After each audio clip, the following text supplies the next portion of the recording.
magkabit ng ABS assembly motor Land Cruiser. Yan guys, bago bali yan, ang trouble ko niya is low pressure yung kanyang accumulator, sira na. Bali ito guys, yung pinagpalitan natin use GTS dito sa paggamit sa pagbibleed ng air na to is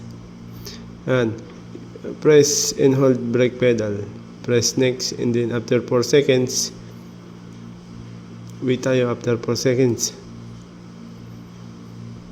front right yan, sa may front right yan. After 4 seconds next, and then release. Tapos iangat natin yan, release the brake pedal and press next, and then waiting after 20 seconds, resting siya Then after that, the next natin is yung front left na susunod natin, resting siya.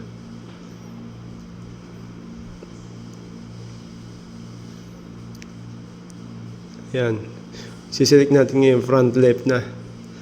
One by one ang pag check siya ng air bleeding.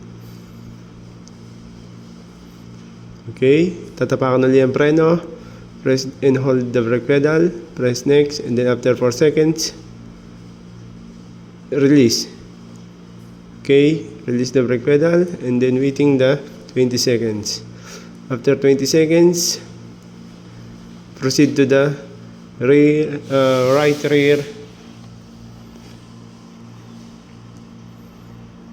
Okay, wait.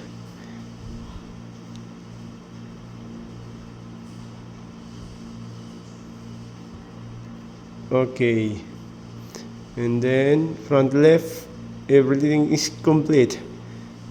Proceed to right rear. Dito naman sa hulihan, pagbibleed natin is hindi na kailangan tapakan yung preno. Dito i-open natin, open the bleeder flag. O-open natin, then wait tayo ng 4 seconds. After ma-open, bibilang tayo ng 4 seconds, tapos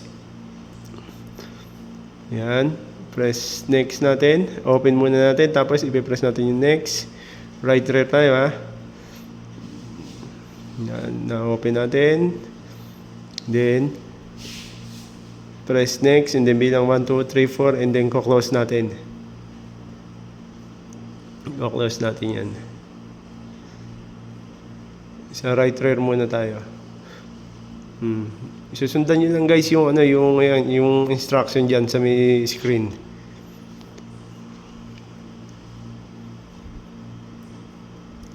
Note, do not depress the brake pedal Okay guys, to Toyota Land Cruiser nagpalit tayo ng ayan.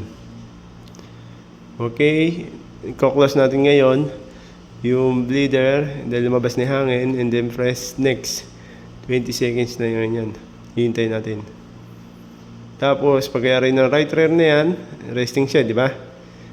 Proceed na tayo sa sa may right rear left. Resting siya. Ganyan lang ang pagbibleed using ABS, using Textrim. Ito, last right rear left. Yan, ganun din yung gagawin. Open bleeder flag, tapos click next. Pag na-open na, saka mo palang i-click yung next. After open, click next, and then count 4 seconds.